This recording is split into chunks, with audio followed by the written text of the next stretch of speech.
Eyeballs நேயர்களுக்கு வணக்கம். நம்ம கடந்த பல எபிசோட்ஸாக கிரகங்களே கோவில்களாய் அப்படின்ற தலைப்பின் கீழே தொடர்ந்து நிறைய வீடியோக்களை பார்த்துட்டு வரோம். அந்த வரிசையில் இன்னைக்கு ஒரு சின்ன கோயில், ஆனால் அதி முக்கியமான ஒரு கோயில். இது இருக்கிற இடமும் பார்த்திங்கன்னா ரொம்ப பிரபலமான, பிரசித்தி பெற்ற, மக்களுக்கு எல்லாருக்கும் அறிமுகமான, இன்னும் சொல்ல போனால் ஆந்திரா மக்களுக்கு அதிகமாக அறிமுகமான இந்த கோயில் தான். எல்லாருக்கும் தெரிஞ்சிட்ருக்கோம். அது திருவண்ணாமலையார் கோயில் தான். இந்த கோயிலை தான் நீங்கள் சொல்ல போகிறீங்களா அப்படின்னா, அண்ணாமலையார் கோயிலை பற்றி சொல்கிறதுக்கு ஒரு எபிசோடெலாம் பத்தாது. அது ஒரு பக்கம் இருக்கட்டும். அந்த ஊரில் 2008, 2009 இந்த வருடங்களில் நான் திருவண்ணாமலையில் வசித்தேன். இதை வசிக்கும்போது சில வித்தியாசமான ஒரு அனுபவம் எனக்கு ஏற்பட்டது. அது ஒரு சின்ன கோயில் மூலமாக தான். அந்த கோயில் என்னென்னா, அண்ணாமலையார் கோயில் வாசல்க கோபுரத்துக்கு வெளியே ஒரு சின்னதாக ஒரு முனீஸ்வரன் கோயில் இருக்கும். அது நிறைய பேர் கவனிச்சிருப்பாங்களான்னு தெரியல. ஆனால் அங்கே ஒரு முனீஸ்வரன் கோயில் இருக்கும். மகா சக்தி பெற்ற ஒரு முனீஸ்வரன்னா அது அந்த முனீஸ்வரன்ட்டு அந்த ஊர் மக்கள் நிறைய பேர் என்கிட்ட சொன்னாங்க. நிறைய பேர் அந்த கோயிலை பற்றி எனக்கு சொல்லியிருந்தாங்க. ஆனாலும் எனக்கு ஒரு நேரடியாக அந்த இறைவனோட ஒரு சம்பவமும் நடந்தது. என்ன அப்படின்னா, நான் வேலை அங்கே செஞ்சிட்ருக்கேன். அதாவது பம்பிங் ஸ்டேஷன் ஒர்க்குன்னு பேர். ஒரு குறிப்பிட்ட இடத்துல செஞ்சிட்ருக்குறோம். அந்த இடத்துக்கு பக்கத்தில் ஒரு வீடு ஒன்று இருக்குது. அந்த வீட்டில் ஒரு மாட்டு வண்டி வச்சுது அவங்களுடைய தொழில். அந்த மாடு இது பண்ணுறதும் விவசாயமும் தான் அவங்களுடைய தொழில். அப்போ நாங்கள் அங்கே கட்டுமானத்துக்கு போகிறதுக்காக அங்கே நின்றுட்டுருப்போம். காலையிலேருந்து சாயந்தரம் வரைக்கும் அங்கே தானே எங்களுடைய சைட்டு ஆஃபீஸும் அங்கே தானே இருக்குது. பொழுதுபோக்குக்காக அந்த பக்கத்து வீட்டு பசங்க 2 பேர், அவங்கள்ட்டையும் பேசிக்கிட்டு இருப்போம். அந்த பசங்க இந்த கோயிலை பற்றி என்கிட்ட சொல்லுவாங்க. அண்ணா, அண்ணாமலையார் கோயில் வாசலில் ஒரு முனீஸ்வரன் இருக்கிறாருண்ணா. அந்த முனீஸ்வரன் ரொம்ப பவர்ஃபுல்லான முனீஸ்வரண்ணா அப்படின்வான். எப்பட்றா சொல்கிற அப்படின்னு. ஏன்னா எனக்கும் முனீஸ்வரனுக்கும் எங்கள் ஊரில் நிறைய அனுபவம் உண்டு. எப்பட்றா சொல்கிறேன்னு அவனை கேட்டேன். அவன் வந்து, அண்ணா, எங்கள் தாத்தா அப்போல்லாம் மாட்டு வண்டி கட்டி அந்த கோயில் வழியாக போகும்போது பார்த்திங்கன்னா, நைட்டில் பார்த்திங்கன்னா முனீஸ்வரனே வாயில் சுருட்டு வச்சுக்கிட்டு நடந்து போவாராண்ணா. அதனால் அந்த பக்கமே எல்லோரும் போக பயப்படுவாங்க அப்படின்னா. அந்த காலத்தில் நள்ளிரவு நேரத்தில் அந்த பக்கம் ஆள் போகவே பயப்படுவாங்களாம். ஏன்னா முனீஸ்வரன் ஓட்டம் இருக்கும், நடமாட்டம் இருக்கும் அப்படின்றதுனால அங்கே யாரும் போக மாட்டாங்கண்ணா. ரொம்ப பவர்ஃபுல்லான கோயில் அப்படின்னா. இப்பயும் நாங்கள்லாம் பார்த்திங்கன்னா, நாங்கள் போய் அண்ணாமலையார் கோயிலுக்குள்ளே போக மாட்டோம்னா, நாங்கள் வந்து முனீஸ்வரனை கும்பிட்டுட்டு அப்படியே போயிடுவோம். எங்கள் அப்பாவும் பார்த்திங்கன்னா அண்ணாமலையாரை போய் பார்த்து ரொம்ப நாள் ஆயிடுச்சு. நான் கூட அண்ணாமலையாரை பார்த்துருக்கேன். ஆனால் எங்கள் அப்பா வந்து முனீஸ்வரன் கோயிலில் மட்டும் பார்த்துட்டு அப்படியே போயிடுவார். அண்ணாமலையாரை போய் பார்க்க மாட்டார். நானா எனக்கு ரொம்ப விசித்திரமாக இருந்துச்சு. காலில் செருப்பு அணிஞ்சு நாங்கள் நடக்க மாட்டாங்கன்னு சொல்லி அந்த ஊர் தலைவரே ஒருத்தர் இருக்கிறார். அவரையும் எனக்கு தெரியும். இப்படியான ஆள் வந்து நான் அண்ணாமலையார் கோயிலுக்கு போக மாட்டேறாருன்றது எனக்கு ஒரு ஆச்சரியம். அப்போ அந்த பையன்கிட்ட நான் கேட்டிருக்கேன், எதுக்காகப்பா அப்படி அண்ணாமலையார் கோயிலுக்கு போக மாட்டாரு? இல்லைன்னா அது என்னவோ எங்கள் பூர்வீகத்தில் யாரும் போகிறதில்ல அப்படின்னா. அப்புறம் பிற்காலத்தில் ஒரு நாள் சொன்னான் அது. ஆனால் அது ஏன்னா, கோயில் நிலத்தை தான் குத்தகைக்கு எடுத்துக்கிறோம் நாங்கள். அது கோயில் நிலம் வந்து பாதுகாப்புக்கு யாருன்னா முனீஸ்வரன் தான். அதனால் அந்த நிலத்தெல்லாம் நாங்கள் அபகரிச்சிட்ட மாதிரி கணக்கில் சேர்ந்துடக்கூடாதுல்ல. அதனால் நாங்கள் வந்து இந்த முனீஸ்வரன் கோயிலுக்கு மட்டும்தான் நான் போகிறது. எங்கள் அப்பா தான் அது சொன்னார். இதை நம்ம இவர் தான் நமக்கு பாதுகாப்பு, நம்ம அந்த நிலத்தை பாதுகாப்பாக பார்த்துக்கிறோம்ல, அதை வந்து அவர்கிட்ட நம்ம போய் அடிக்கடி சொல்லணும் அப்படின்னு சொல்லுவார். இவர் சொன்னது சரின்னு கேட்டுக்கிட்டேன். நான் கேட்டுக்கிட்டு இப்போ ஒரு இப்படியே காலகட்டம் நடந்துட்டு போகுது. அப்போது என்னுடைய பெரியப்பா வந்து தவறிட்டார். என்னோடய பெரியப்பா தவறின காலத்தில் ஒரு 2-3 மாதம் தான் ஆச்சு. என் பையனுக்கு வந்து வருஷம் முடிய போகுது. அது ஏதோ சொல்லுவாங்கள்ல, ஒத்த புடையில மொட்டை போடணும், அந்த மாதிரி ஏதோ சொல்லுவாங்கள்ல.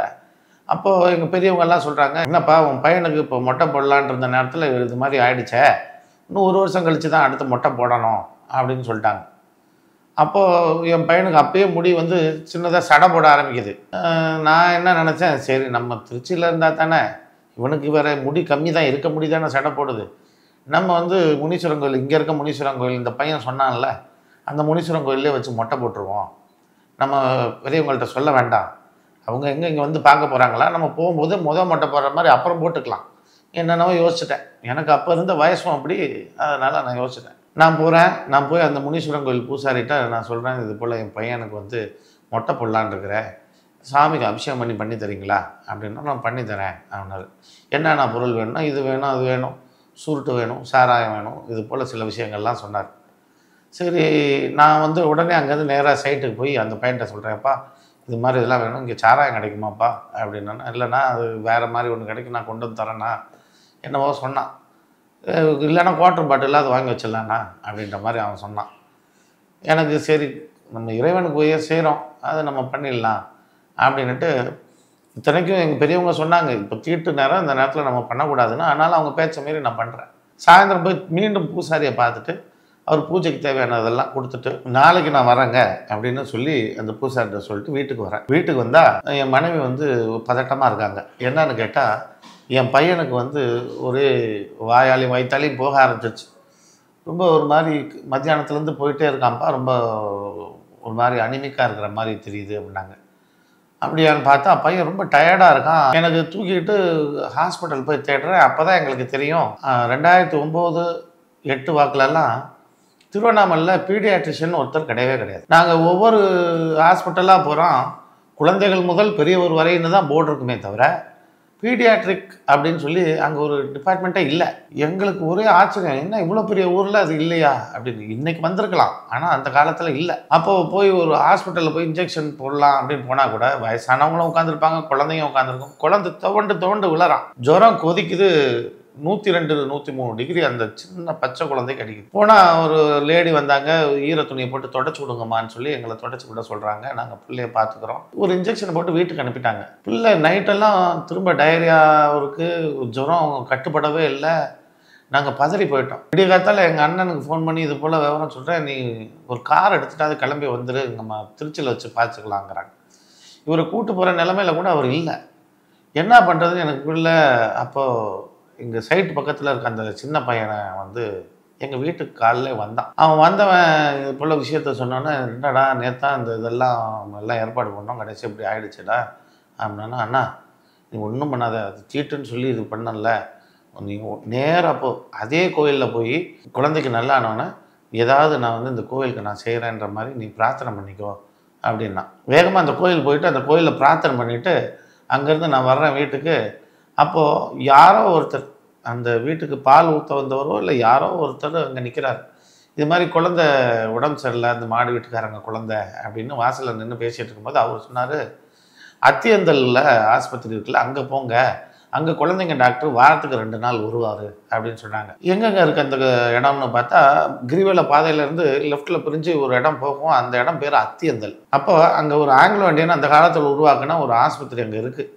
அங்கே வந்து வேலூர்லேருந்து பீடியாட்ரிஷியன் வந்து வாரத்துக்கு 2 நாள் அங்கே வருவாராம். அவர் பேரும் என் பேர் கொண்டவர் தான் அவரும். நாங்கள் கொண்டு போய் அந்த ஹாஸ்பிட்டலில் போய் அட்மிட் பண்ணுறோம். டாக்டர் நல்ல வேலையாக அன்னைக்கே அவர் அங்கே வர்றவர் தான். அவர் வந்தவர் இதை பார்த்துட்டோன்னு உடனே என்னென்னு ஐடென்டிஃபை பண்ணிவிட்டு குழந்தைய அட்மிட் பண்ண சொல்லி ட்ரிப்ஸ் எல்லாம் போட்டு சில விஷயங்கள்லாம் பண்ண ஆரம்பிச்சிட்டாங்க.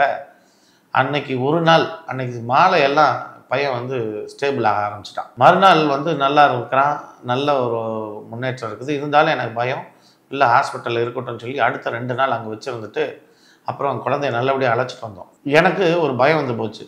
அந்த கோயிலை பற்றி அந்த பையன் சொன்ன விஷயங்கள்லாம் எனக்கு தெரிஞ்சோன்னே இன்னும் பயம் வந்து போச்சு. நம்ம இது போல் தவறு பண்ணிட்டோமே அப்படின்ட்டு மீண்டும் இது போல் தவறு வந்துடக்கூடாதுன்னு சொல்லி அந்த இறைவன்கிட்ட போய் நான் பிரார்த்தனை பண்ணிவிட்டு நான் செய்ய வேண்டிய விஷயங்களை செஞ்சுட்டு நான் வந்தேன். அப்போ அந்த கோயிலுக்கு போயிருக்கும்போது அந்த பூசாரிகிட்ட இந்த நடந்த எல்லா விஷயத்தையும் சொன்னேன். அவர் உட்கார வச்சு எனக்கு ஒரு 1/2 மணி நேரம் அந்த கோயிலை பற்றி அந்த இறைவனை பற்றி எனக்கு சொன்னார்.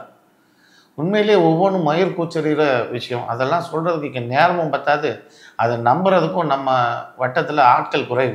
கண்ணுக்கு தெரிஞ்சு இந்த முனீஸ்வரன் இந்த இடத்துல எல்லாருக்கும் பாதுகாப்பாக இருந்துட்டுருக்கிறாரு. கண்ணுக்கே தெரிவார். அவர் வந்து இந்த அண்ணாமலையாருக்கும் பாதுகாப்பு அவர் தான் வாசலில் இருக்கிறார் அப்படின்னா, இந்த முனீஸ்வரனும் ஈஸ்வரன் வெவ்வேறு இல்லைன்றது நமக்கு தெரிஞ்சுக்கலாம். ஈஸ்வரன் சூரியன் தான், முனீஸ்வரன்றது சனியும் சூரியனும். இன்னும் வலிமை கூடியவராக கூட இருக்கலாம். அவர் தான் அண்ணாமலையாருக்கே காவல் இருக்க முடியும். அப்போது அவர் அங்கேருந்து காவல் காத்துட்ருக்கிறாரு. இன்னும் நிதர்சனமாக அங்கே எல்லாருக்கும் உணர வச்சிட்ருக்கிறாரு. நீங்கள் எத்தனை முறை நீங்கள் அந்த கோயிலுக்கு போயிருக்கிறீங்க அண்ணாமலையாரை பார்க்க? இந்த முனீஸ்வரனை எத்தனை தடவை தரிசிச்சிருக்கீங்க? இதெல்லாம் அந்த ஊரில் இருக்கவங்கள கேட்டாலே சொல்கிறாங்க. அந்த கோயிலில் வேலை செய்கிறவரை கேட்டாலே சொல்கிறாரு. சிலர் இறைவன்லாம் கும்பிடுவோம், ஆனால் இதெல்லாம் எனக்கு நம்பிக்கை இல்லைங்க அப்படின்னு சொல்கிறவங்க கூட இருக்காங்க. இது ஒரு பக்கம் இருக்கட்டும். ஆனால் இந்த கோயில்கள் எல்லாம் கிரகங்களாக உருமாறி நமக்கு ஏதாவது ஒரு வகையில் அதிசயங்களை செஞ்சிட்ருக்கு. இப்படி உருவமாக வருதோ இல்லையோ, அரூபமாக அவங்க வந்து இந்த கிரகங்களாக மாறி நமக்கு தேவையான எல்லா விஷயங்களும் செய்யும். யாருக்கெல்லாம் சூரியன் வலிமை பெற்றிருக்கோ அல்லது வலிமைக்காக வேணுமோ அவங்கெல்லாம் அண்ணாமலையார்கிட்ட போகிறாங்க. அதில் சில சிக்கல்கள் சந்திக்கிறவங்க எல்லாம் இந்த முனீஸ்வரரையும் சேர்த்து பார்க்கணும். அண்ணாமலையாரை பார்க்குறதும் ஒரு பக்கம் முக்கியம். அதே போல் வாசலில் இருக்கக்கூடிய முனீஸ்வரரையும் ரொம்ப அவசியம் பார்க்கணும்.